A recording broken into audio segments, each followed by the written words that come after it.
Welcome to episode 60, California. California. Tonight we're going to discuss the hauntings of Turnbull Canyon and then dig into the John Homer Van Meter case. I'm your host, Chris. With me is James. What's up, brother? How you doing? Doing good, man. Doing good. This weather here in Houston sucks. When does it not suck, though? I mean, it was very nice and wintry. A couple weeks ago, it was nice and cold. And then this past weekend, it got really muggy and it just couldn't do anything. And today it was cold in the morning, hot in the middle afternoon. Then it rained. And then it got cold again. It got cold again. And I'm Yeah. like, man, my sinuses are going to explode out of my head. Yeah, well, I do like the cold weather, so I love the cold I weather. just wish it'd stick around for a little bit. I should not. I'm over here sweating, getting ready for the show, and I should not be sweating in the middle of December. That is true. So, otherwise, I'm doing good. I'm super excited because on today's episode, we're going to have two personal stories at the end of the show. Sweet. So stick around, guys. At the end of the show, we're going to have two personal stories. It's going to be great. Yeah, when it rains, it pours. So anybody out there who has an interesting story to tell, we'd love to hear it. Doesn't matter if you've seen a Bigfoot, UFO, you saw the video I put together, I hope. Just write your story down, send it to us at stateaffairpodcast@gmail.com, and we will get it on the air. Absolutely. Don't forget to go rate and review, check out our Patreon, all that stuff that you've heard us say a million times. All that good stuff. Now it's time to earn that money. What do you say, bro? Let's do it, man. Let's get into your hauntings of Turnbull Canyon. Sounds like a horror romance novel. You would think so, but Yeah.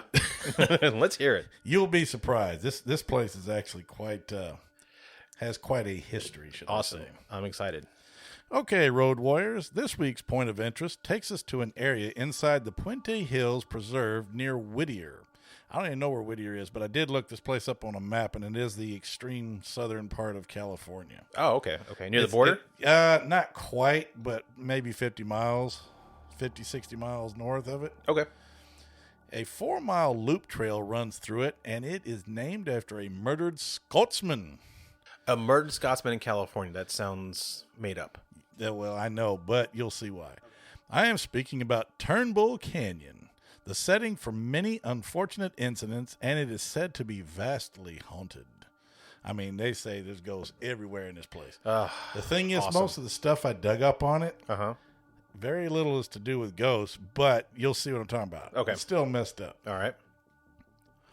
Once again, I am bringing you a place that you can actually visit, and if you are up to it, investigate these hauntings for yourself. Now, let's start at the beginning. It seems logical, right? Sometimes. But I like those movies where you're at the end and you go backwards. That's The what 12 hours earlier Yeah, thing? or like I got Memento where it's just all over the place. you. I hear you. Although the canyon itself was named after a Scottish immigrant named Robert Turnbull, the dark history begins long before he was even born. The canyon is referred to as I'll do my best to pronounce this. Oh, another one of those, words. huh? Oh, my gosh. Okay. It's an Indian word. all right. It's Hutukna. That's about the best I can put it. Sounds good to me. That, when translated, means the place of the devil. Ooh, fun. Yeah, you like that devil stuff. Yeah. It was home of the Tongva Indian tribe and would also be the place of their demise. Spanish conquistador types, as I call them, were said to have slaughtered them for refusing to convert to Catholicism, which in itself is ignorant because of the fact that the Indians did not speak their language and the so-called worldwide inquisitions that these people felt was their right to conduct, so to say, trying to force their ideas on people who could not understand nor communicate with them. That's pretty stupid in my opinion. That is very dumb. Yeah. This led to several rebellious uprisings by the Indians and the eventual elimination of these indigenous people from the region. That sucks. And according to legend, their spirits haunt this land, lingering in a state of unrest, waiting to get out. They always do, don't they? Yeah. They're always in a state of lingering all the time. The area is also said to be cursed. Of course. Cursed, and, the Indians, you piss off the Indians, they get you. Oh man, they'll curse you, your I'm land, sorry, your they get granddaddy, your they're like Zod. First you, Exactly. then your heirs. Well, from way back then, that was like in the 1600s. Let's fast forward now to the 1870s when Robert Turnbull purchased the land surrounding the canyon from the local Quakers. I always think of the guy on the oatmeal box. His intention was to farm the land and raise sheep in the area. Wait, did he buy it with oats? I don't know. Did he purchase it in like 60 sacks of oats? I don't know. Maybe a mess of chickens or something. Who knows? I also find interesting that I did not realize that Turnbull was a Scottish last name. Turnbull. It's probably all rammed together, but Oh, okay. there's no telling. Interesting. That's interesting. Oh, I'll, cool. I'll hit up Karen one of these days and ask her. Yes, please do. Yep, she just got back from Scotland, as a matter of fact. Oh, that's right. She did go. Man, we gotta go check her out. Anyway, go on. Okay. He managed to successfully work the land and raise livestock for the next 10 plus years until he sold the land back to the Quakers at a profit. I actually looked that up. He did sell it to Quakers, but it was a utility company owned by Quakers. Or descendants of Quakers thereof, or whatever. Huh. Waterworks and things like that. And I'm sitting there going, this is in the 1800s? Yeah. Okay. Wow. Okay. Soon after selling the land, his luck ran out, unfortunately. Oh, boo. He was almost always drunk when he was seen by the locals, and eventually he was murdered. Wait. A Scotsman was almost always drunk? Scotsman. That doesn't sound like them at all. It sounds like an Irishman. Or Mexican. Or, yeah, it could be. We like to get drunk for sure. That's true. But see, now, like I said, he was also murdered, which sucks. And I did try to find it. There is no cause. They just found him dead. Whoa, cool. Okay. Yeah. The Quakers decided to name the canyon after him in his honor because I guess they did like the guy. That was nice of them. Yeah, it was. Since those days, there have been strange occurrences and reports of paranormal activity or just plain bad luck. Take your pick. Why not take a look at some of these reported incidents after all? That is what we are here for, isn't it? Absolutely. The canyon would become the site of many satanic rituals conducted by people who mysteriously vanished, thought to be burned in sacrifices or killed and eaten by resident wildlife, or even possibly cannibalized. Or Bigfoot.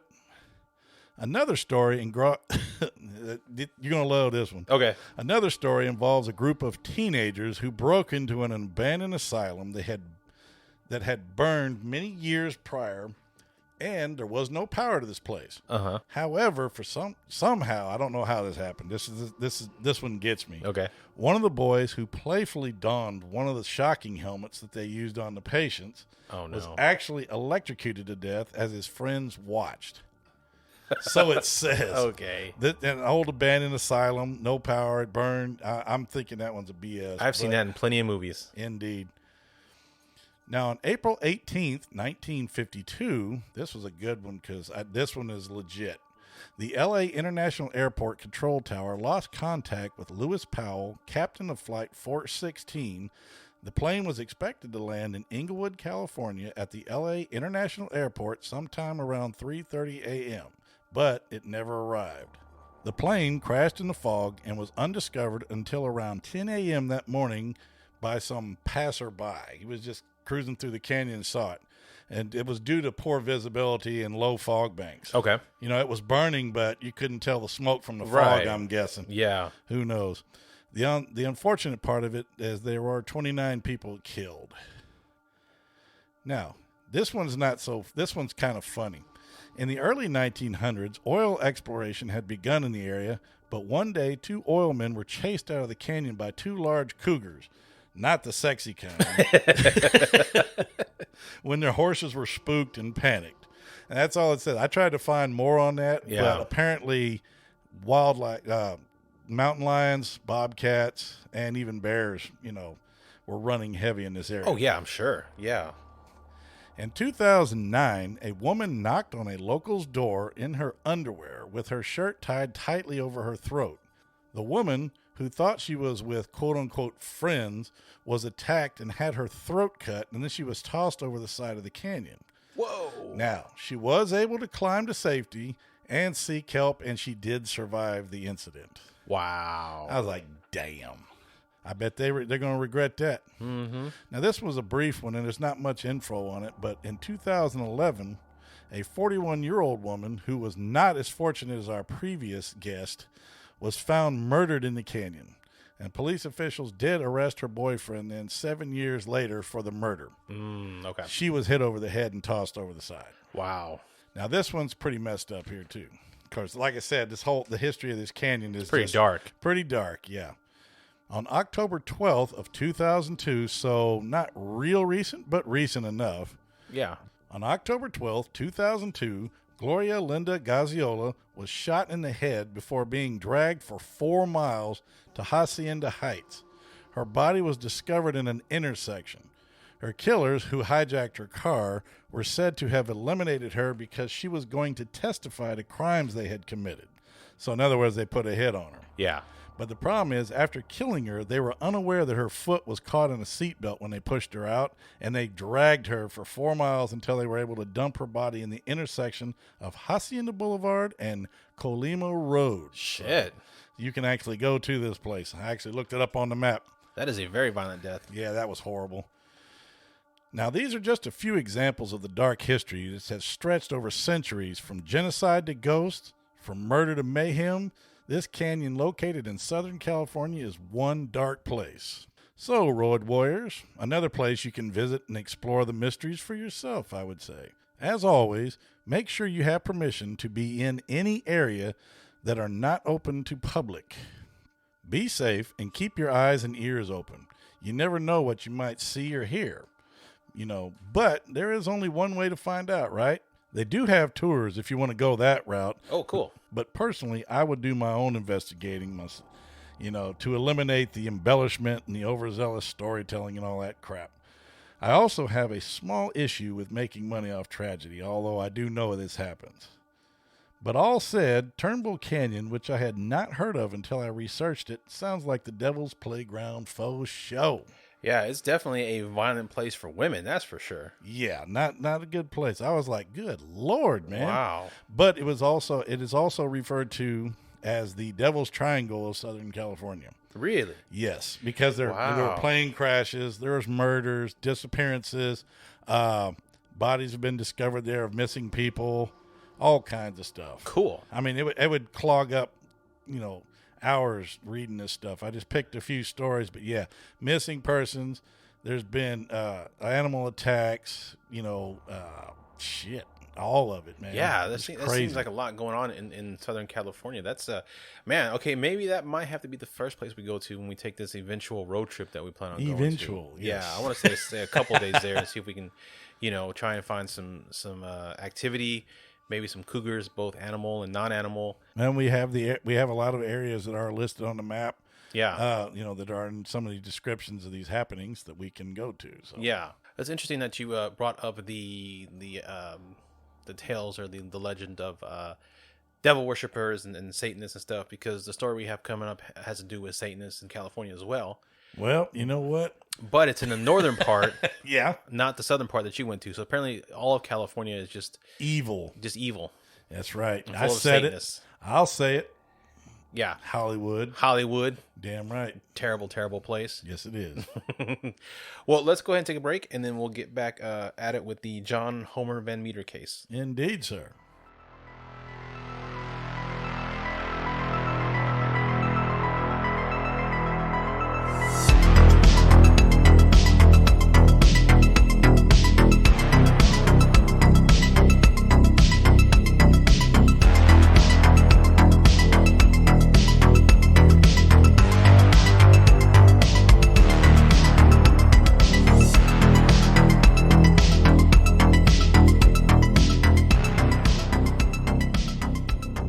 Okay, so speaking of satanic cult and satanic rituals, tonight's other story is regarding the John Homer Van Meter case. I've never heard of it. Very cool name. I hadn't either, and it's not something you find a lot of information on. But after you hear this, you may end up calling him Jean-Claude Van Meter instead, because he's kind of a badass. Awesome. Okay. It was night of Halloween 2004. John Homer Van Meter, a self-employed logger and author from Wisconsin, was driving home after attending a writers' conference in Sonoma County, California.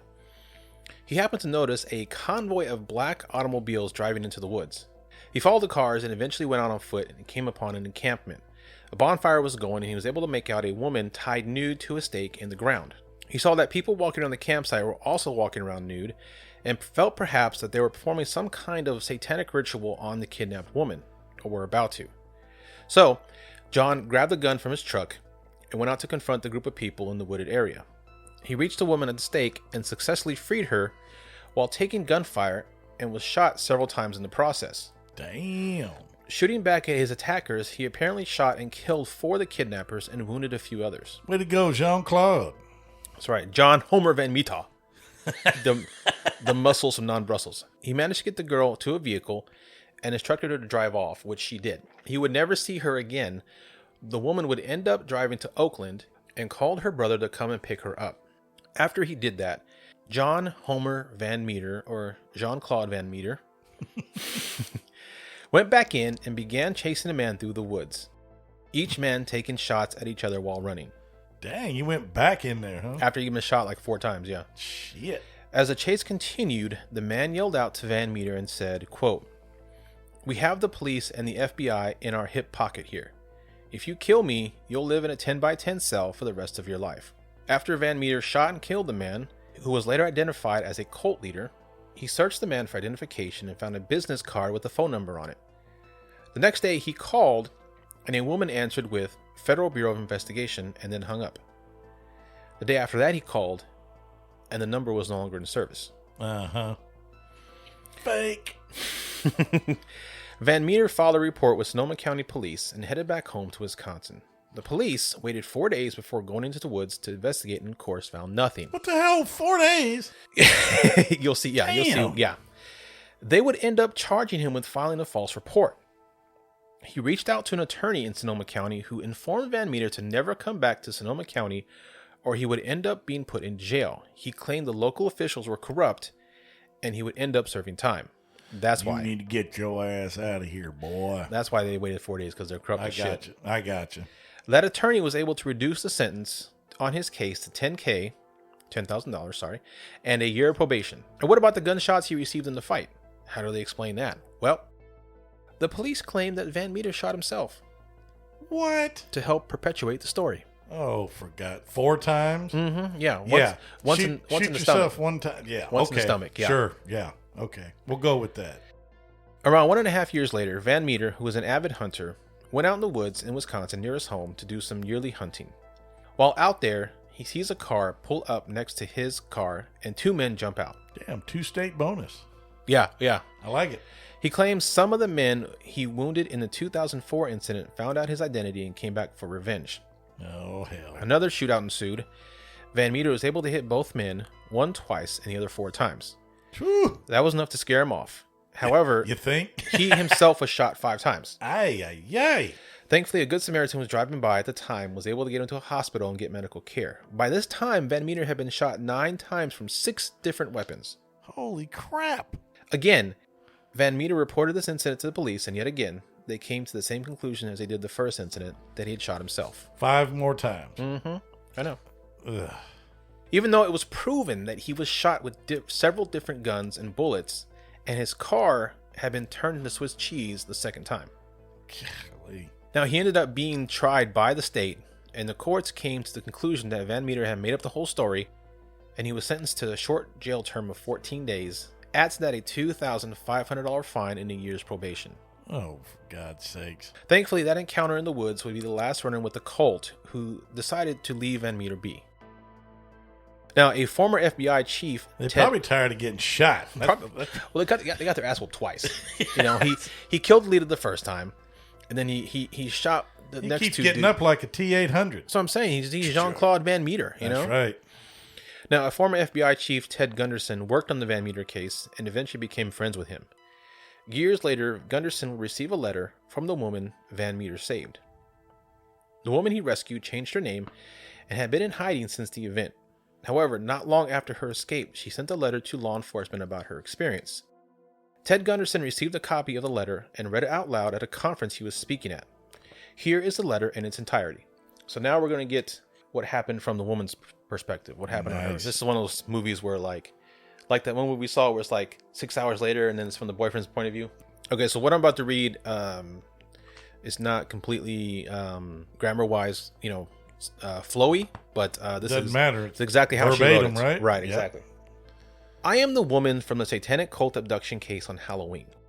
I'm scared to death of them finding out who I am, so I'm not coming forward. The only person I'm ever going to tell is my brother.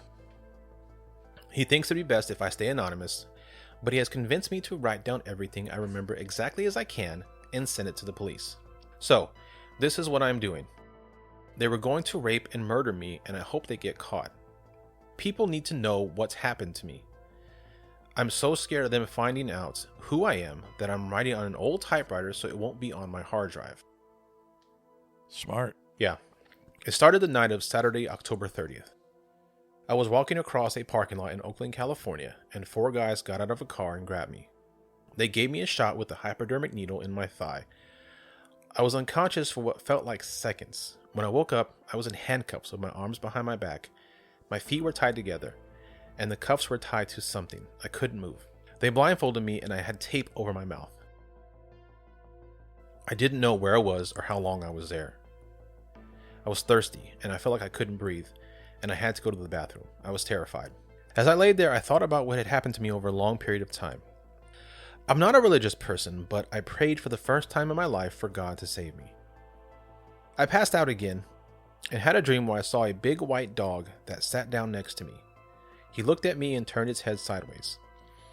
I felt like the dog was female and that she was there to help me. I can't explain it any other way. Then I got up and ran away. I don't know why I'm even saying this. It just seems weird and real. I woke up and still needed to use the bathroom. I finally gave in and urinated in my pants. It was awful, and my pants were then wet and cold. It just seems weird and real. After a long time, I finally heard noises, like a car door opening, and a couple of guys grabbed me. One guy said, "The bitch pissed on the floor." The other guy told him to shut up, clean it up, and load the stuff in. I'm pretty sure now I'm in the back of a van. They took me into a house or something, and the guy said, "If you cooperate, we won't hurt you. If you struggle, we will kill you. Is that understood?" I nodded my head yes. What could I do? Not much. I was going to say, what choice do you have, right? Exactly. He said, "Would you like something to drink?" I nodded yes. They took the tape off my mouth and gave me some water or something, but it tasted funny. They started to take off my clothes, and I was sure they were going to rape me. The guy said, "Relax. We are going to give you a bath now." They guided me into a bathtub and washed me all over and shampooed my hair. I was really scared and it was really weird. They dried me off and then blew dry my hair with a blow dryer and a brush. They put a white terry cloth robe on me and taped my mouth shut again. They kept me blindfolded the whole time and sat me down in a chair. I couldn't see anything but could hear voices in another room. I began to get sleepy. I think there was something in the water they gave me. 2 guys picked me up, put me back in the van, and drove away. I knew there were other people in the van, but they didn't talk. They just played loud, instrumental, heavy metal music. They drove for a long time before stopping. I was so sleepy, but I was taken out of the van, and my bare feet hit a dirt floor. I heard a lot of people talking quietly. I heard clicking noises in the van. One guy beside me said to another guy, "What are you doing?" The other guy said, "Getting ready for sanitize." The first guy said, "Dude, we haven't had the party yet." This was so weird that I never forgot it. Then I heard a woman ask, "Is this a sacrifice?" She untied my robe and put her hands on my breasts. She said, "How did she test?" The guy said, "Perfectly." She put her body next to me and I could feel she was naked. She said in my ear, "I'm going to drink your blood." I suddenly felt sick and began to collapse. A big guy picked me up and walked with me. Then they sat me down and took off my handcuffs. Then they tied my hands and arms together and put a rope around my neck and removed the tape from my eyes. I could see it was a forest, and they had tied me to a tree or something. I was so scared I was shaking. I knew I was going to die. 4 naked women walked up on me, which normally sounds like a good time, but this one is not. One was wearing chains with rings in her nipples. Again, sounds like a good time, but this one was not. And she had a big knife. She ripped the tape off my mouth and touched my breast with a knife. Then she jabbed at my face repeatedly with a knife, and I was terrified. I wanted to kill her, this bitch. They tied the robe open behind me and touched me. I I don't want to be graphic, but they did sexual things to me and made me orgasm. They then did things to each other, masturbated, and had wild orgasms. This was the worst. Awful women were doing this to me.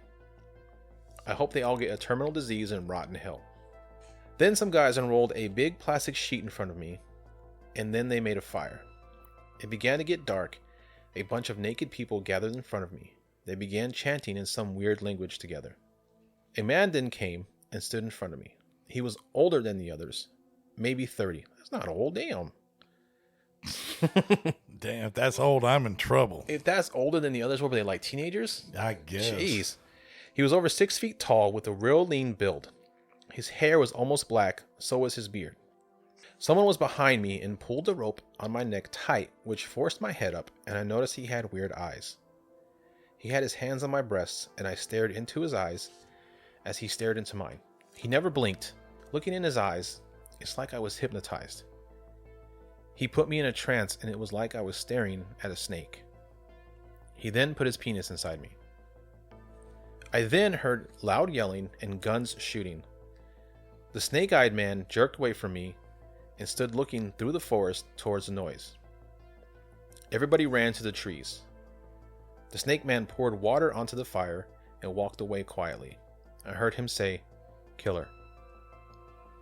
Another naked man then came at me with a knife, just as another ran up beside me with a silver gun and shot him right in front of me. He was a tall old man with a white beard. Santa? Somebody else shot at us, and he shot back. Then he said something like, "Hold on, girl, I get you down," or something. I felt my arms loosen, and I fell down. The man picked me up with his arms around my waist and walked away fast. Way to go, Jean-Claude. That's right. I heard a bang come from in front of me and saw the old man was shot in the side of his stomach and was knocked down. The old man fired back several times while laying down and got up and started cutting the ropes on my arms with a knife. He fired back twice and yelled, "No more harm will come to this girl." He then said something about coming straight from God to kill them all and called them sons of bitches. Awesome. He said he was going to kill them all. I'm pretty sure that's what he said. I think he scared them. Nobody shot at us anymore. We got into a car on the road, and I think he asked me if I could drive. I said yes. He put me in the car and said some fast things to me. All I really heard was, "Go home and stay anonymous." I couldn't believe he wasn't going with me. I couldn't believe I was going to live when I was so sure I was going to die. I asked him, "You want me to go, but are you an angel?" I'll never forget his eyes. He had blood on his face, but his eyes glowed brightly blue like they were fluorescent or something. I just watched the latest Dune. I'm like, is he a Fremen? Yeah. He said, "No, but one sent me to you. Now go, I'll call the cops." I slammed the door. I hated to leave him. I felt safe with him. I don't know why he wasn't going to go with me. I drove as fast as I could, almost running off the road a couple of times. I don't know where I was, even when I finally got to the highway. I went the wrong way until I realized where I was. I turned around and went home. When I got home, it was really late. I was still shaking and had blood on me where the old man had carried me. I felt sick for him. I found out later that nobody even knew I was gone. I couldn't believe it. I was hurt by it until I realized it was my own fault. Then with this was the payback for all the times I fought with my parents over them wanting to know where I was every minute. I hope the newspaper prints this so I can say to the kids, stop fighting with your parents. There is a reason why they want to know where you are. Yep, right there. You just set an age limit. When they said 30 was old, these kids were probably, like you said, they probably were teenagers. Mm-hmm. My brother and I took the car and parked it in Berkeley. He said he'd call the cops and tell them where it was. We looked in it to see if we could find anything to tell us who it belonged to. It was weird. There was nothing in the glove box or ashtray. No litter on the floor, nothing. The only thing in it were 4 black sweatshirts and 4 black sweatpants, all identical. We opened the trunk and all that was in there was a used syringe. Then it hit me. This red Pontiac car was the car the guy got out of who abducted me. They must have put me in the trunk of this car. We're going to have the syringe tested to see what they shot me up with. When I was showering, I noticed a painful needle mark in my forearm. Then I remembered how, at one point, they said, "How does she test?" They drew blood from me while I was unconscious. To test for what?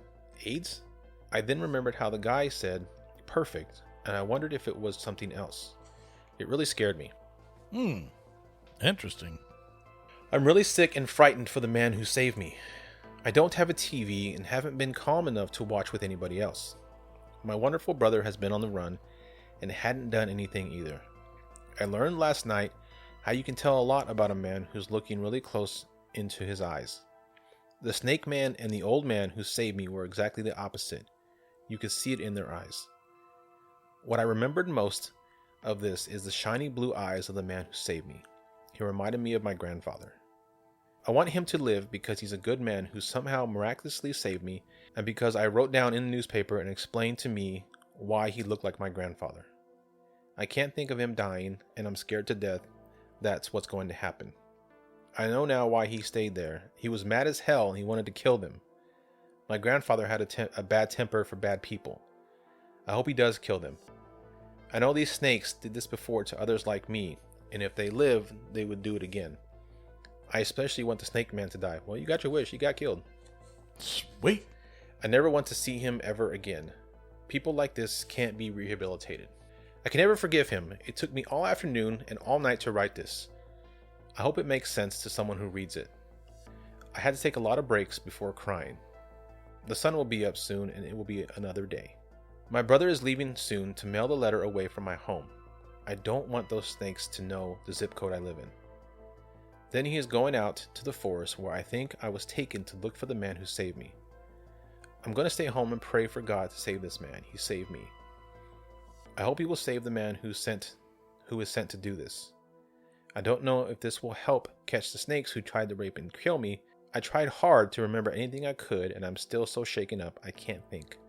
I'll never be normal again. No, I guess not. Now, It's pretty rough. John Van Meter is still alive today. Okay. He wrote a book on it. I forget what it's called. It basically talks about how it was all covered up by the law enforcement and how there's a big cover up regarding this kind of thing. Probably some kids of the local law enforcement, maybe. Could be, yeah. With access to things they can use to get a hold of people. The handcuffs, for one, and stuff like that. I mean, right. I know you can buy handcuffs, but you know, like the stuff to knock people out and all this crap. Yeah. Maybe truth serum or on this sodium pentothal. Yeah, I mean, I don't know.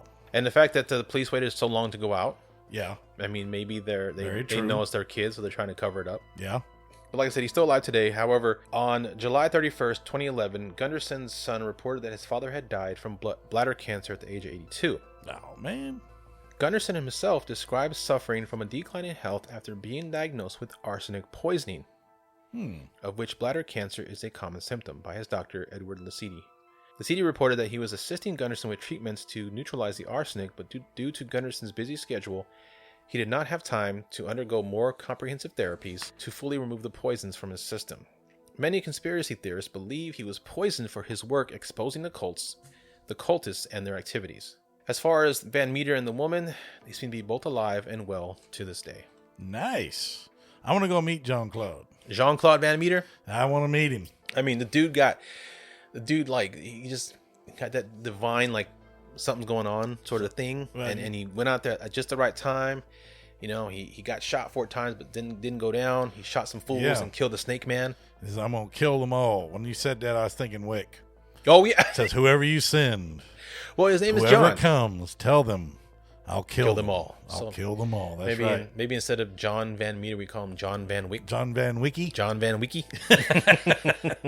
Well, whoever you are, if by freak chance you listen to this broadcast, man, God bless you for stepping up and helping that woman. Yeah, that is crazy. So it was interesting that you brought up that in the Canyon story about how they sometimes believe that there are, Satanists who go out there and perform rituals. Because I was like, that's exactly what we're talking about now. Yep. And you mentioned that people go missing there all the time, and Gunderson believes that he believed that there were thousands of people that go missing every year. And these are opposite ends of the state too. Yeah, you said that's up there near Napa Valley. Yep. This is way down way south. Yeah. But California is just one big cesspool. So, yes, it is. But yeah, so I thought that was a very, very crazy ass story. That was a damn good one though, man. Yeah, I really love the fact. I mean, it's unfortunate for the young lady, but God, what an ordeal. Yeah, I mean, thankfully she had just that Not Gunderson, but John Van Wyck just happened to be there in the right place at the right time, and he just felt like something was up, and he happened to be a badass. And he acted. He acted. He didn't just drive away. Yeah, and he killed that 6 foot tall, snake-eyed son of a bitch. Yep. But yeah, and she's alive today because of it. He's alive still, because he's apparently you can't take. Oh, he's bulletproof. Obviously. Yeah, apparently he's bulletproof. You can't take John Van Wyck down. Apparently. No, I guess not. But yeah, and you don't see a lot of coverage of this elsewhere. Again, No. that's part of the reason why, or part of why conspiracy theorists think that this is like a whole cover-up thing. Because other than his book, the work by Ted Gunderson, who in himself was a huge conspiracy theorist, even though he was an ex-FBI chief. Mm-hmm. He's a huge conspiracy theorist. They all think that it's just the government trying to cover up. The government. There they go again. Yeah. But yeah, man, so that's it for today, man. So fantastic. Where are we going to next? Well, amigo, we're going to head down south to the land of enchantment, New Mexico. New Mexico. That's our next state. Ooh, can we get some tamales? Tamales. Go to Albuquerque and get a green chili burger. Albuquerque. That's right. While we're there, let's stop and check out the Roswell Museum. Yes. Yeah. That is a cool place. Let's just watch out for all the meth heads there. There's a lot of meth heads. But yeah, I'm excited to go to Mexico. I'm looking forward to that state. So what do you say we get on down the road, brother? All right, man. Hit that tape deck, start the car up, and let's get going. Let's get the hell out of here. I wanted to tell you about the house where I lived in England. My dad was an engineer and worked for BP, so we lived in several countries when I was growing up. But our home base was in San Francisco. When I was 8, we had to move to London, England, and the company rented a house for us in an area called Hampstead.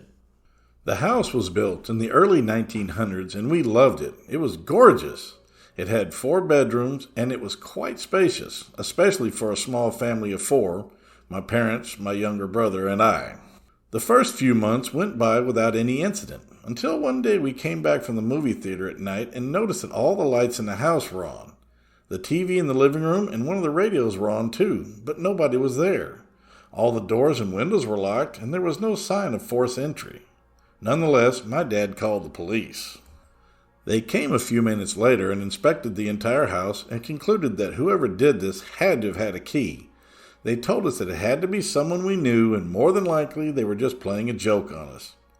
Nothing was missing, and everything was exactly the way we had left it before we went to the movies. We didn't really know anyone in London, except for a few of my dad's colleagues, and the only people we had befriended in the neighborhood were a couple of older ladies in their 60s, who were sisters and lived across the street from us, so it was very unlikely that someone we knew was playing a joke on us. A few weeks later, we were sleeping, and in the middle of the night, one of the radios downstairs turned on by itself, and we could hear how someone or something was trying to tune into different stations.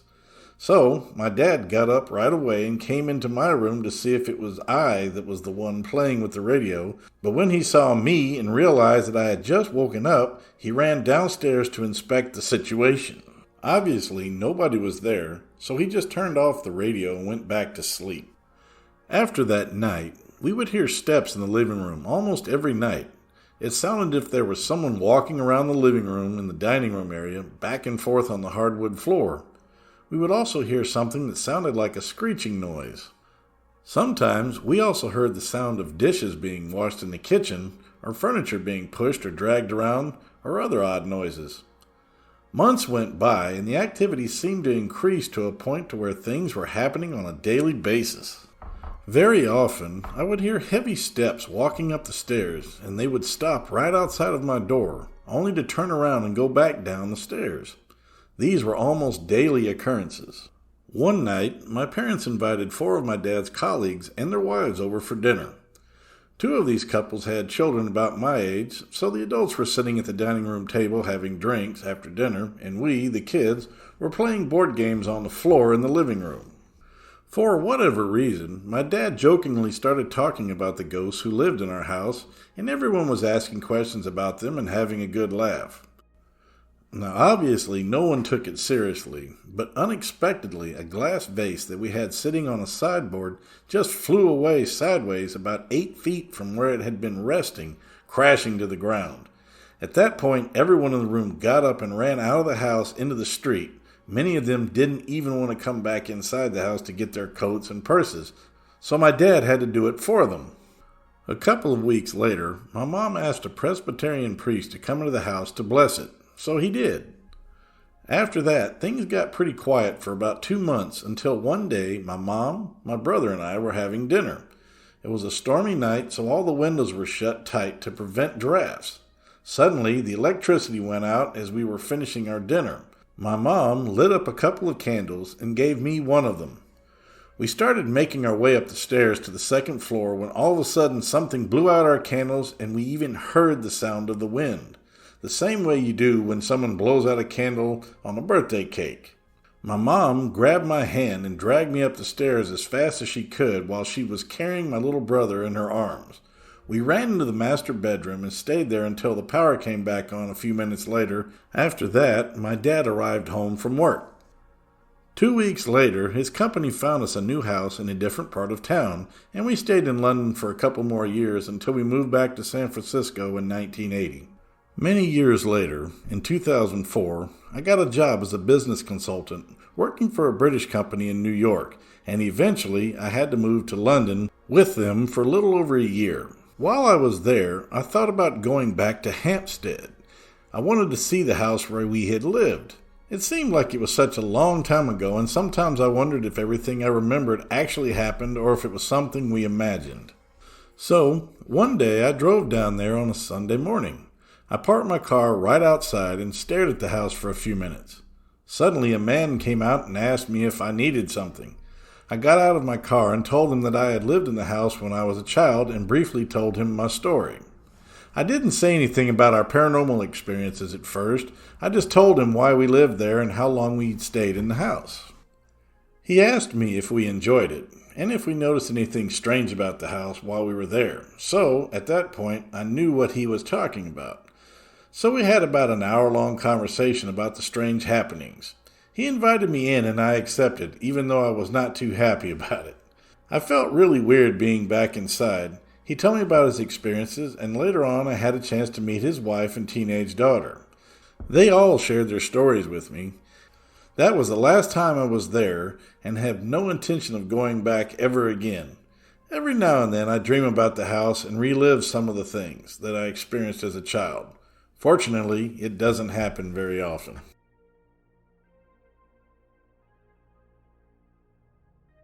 I was living with a friend at the time, as I had nowhere to really go, and I was saving up for an apartment of my own due to reasons irrelevant to the story, and my girlfriend typically stayed the night with me, as we had an entire basement bedroom to ourselves, and he didn't really mind, as we were all close, and still are to this day.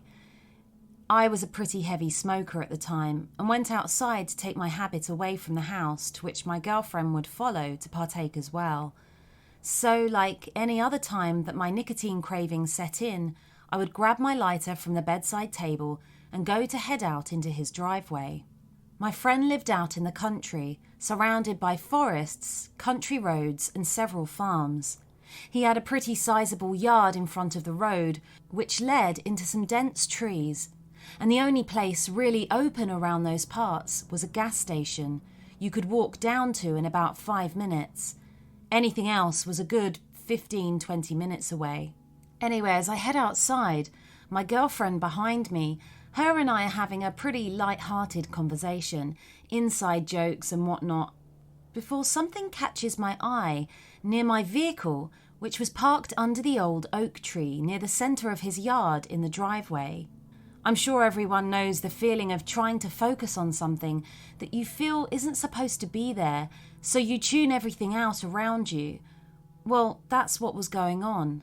Besides my car, there was something crouched down, akin to how a cat or dog would sit. It was about 11 p.m, so it was dark, and the porch light wasn't reaching far enough to get it. But this is what I could make out. It had long arms that, despite being in front of it, the elbows pointed back behind it. There was no visible hair that I could see, and it had a large bulbous head and looked to have what I'm guessing could be pointed ears, judging from the silhouette of the thing. I'm not entirely sure about the size, as I was still a distance away, and it was crouched down beside my vehicle, but it looked like if it stood up, it could be about my height, and I'm 6'1". As soon as I started to piece together what I was staring at, I realised my girlfriend had begun questioning me, calling out my name and walking to my side. Instinctively, I blocked her way with my arm and told her to get back inside as I continued staring at this thing, which made no effort to turn and look at us and remained unmoving. She gave a sort of laugh, assuming I was messing with her, which isn't unlike me. Then she began trying to look at what I was focused on. She catches sight of it, and I remember her asking me, "What is that?" I had no idea how to answer her, but this confirmed that what I was seeing was entirely real. In a panic, we both started backing towards the door, still garnering no reaction from the thing at my car until we were at the door, fumbling for the knob, and then finally getting inside. After we're inside, she asks again what it is. I still had no idea. After we head back down to the basement, she decides to sketch what she'd seen so I can get a look at it, and that we can line up exactly what she saw. A few minutes later, I'm looking at it again on paper. A bulbous head, long arms with the elbows arched behind it, crouched down, and pointed protrusions we are both assuming were ears. An ex of mine used to have get-togethers during high school where we'd drink and do what typical junior and seniors our age did. Where I wound up staying where I saw this thing is about 15 minutes from there, give or take. It's back road heavy, so most of it is woods and the like. After her and I broke up, I stopped going, as you'd expect. One of the nights, my friend called me around 11. He had chosen to crash on the couch and he was new to the area. Apparently, when he and my ex had gone outside to smoke, they heard a loud cry of sorts that made them run back inside. I've lived in areas with mountain lions and coyotes, so I was called to ask if there was any animal I know that could, as they put it, wail. All that came to mind was really a mountain lion. So they looked it up and said it sounded nothing like that. Obviously, I wasn't there to witness it, and this was a few years before my encounter. But thinking about it now, it is odd how close the area is. As far as the thing I saw goes, something that stood out to me is that I don't know if it was crouching or hiding. My girlfriend and I talk about it from time to time. But one question that always comes up is why at my car that I parked under an old tree? I went there to grab my cigarettes from the glove box multiple times a night, as I smoked half a pack a day, maybe more before I kicked the habit. I doubt it was waiting on me or anything, but it's just such a strange place to see anything really when there's a massive front yard right in front of it. Ever since I've moved out, I've only been back to house sit for the occasions he's on vacation. I only stay long enough to tend to his cats, food, water and litter. Any longer than that and I'm practically sprinting out the door with my girlfriend in tow. We've both decided the whole area is just wrong in a way that you feel when you're sneaking around in a no trespassing area.